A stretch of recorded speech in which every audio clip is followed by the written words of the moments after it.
Good morning. I'm Lieutenant Conley from the Wethersfield Police Department. This morning at approximately 9:30 a.m., we had a very serious motor vehicle accident here on the Berlin Turnpike. There are some serious injuries, as I said. The road is currently closed.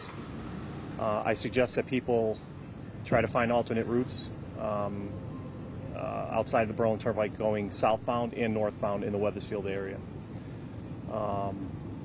As you might have seen, we had some serious fire with this accident.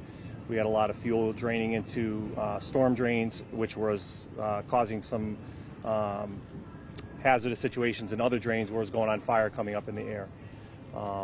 DEP is here, and we have a unit here that's going to be doing some cleanup, removing some excess fuel.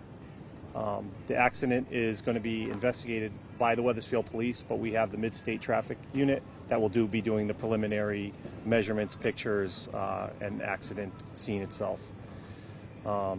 That's really all I have right now. If there's any concerns, just like I said, please stay away from the area as best you can. We have power outages here, so many businesses are without power, are going to be closed. Thanks to the police department, the fire department, our medical personnel, as well as Eversource was here quickly to turn the power off, and everyone that helped out. So thank you again, and we'll give you more when we have it. Okay, around when did this happen, and then can you tell us if you know a cause? Just a motor vehicle accident. It was 2 tractor trailers, and it happened we got the call at 9:30 in the morning. And this is a big response. You have a lot of officers blocking a lot of streets. Yep. Can you talk about that? Yep. Well, we had a lot of smoke in the area, we had fire, we had storm drains on fire, we had fuel spillage in the road, a lot of vehicles trying to help out. We're worried about power.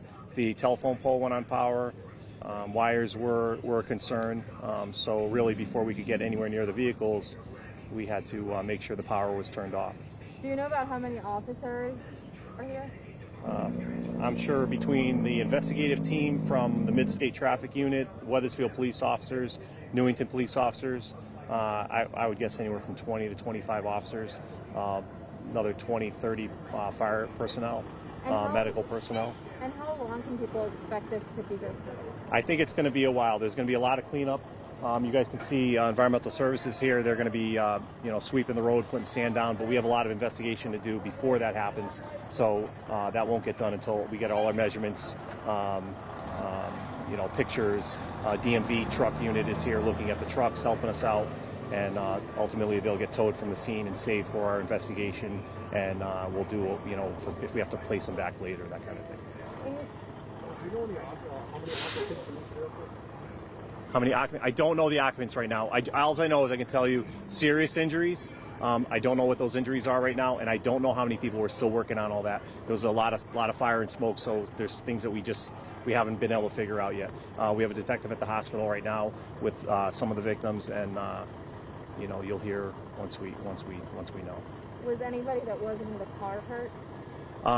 All I know is serious injuries. I really don't know. I don't know who was in the cars, who was not in the car. I don't really have that for you right now. Okay. Anything else you'd like to add? No, that's it. All right. And then I'll have I'm Captain Mark Motter. I'm the Public Information Officer for the Wethersfield Fire Department. All right. From a fire department perspective, can you tell us a little bit about how this impacted your operations? Well, it involved multiple towns. We immediately called for mutual aid from our task force towns. We had units from Cromwell, Newington, Rocky Hill, and Berlin all responding to the scene because of the volume and scope of this type of incident. As the police had mentioned, we had fuel on fire down in the storm drains. We had 2 trucks burning. We had power lines down. It was just a chaotic situation with people trying to help. We're trying to make sure people stay safe.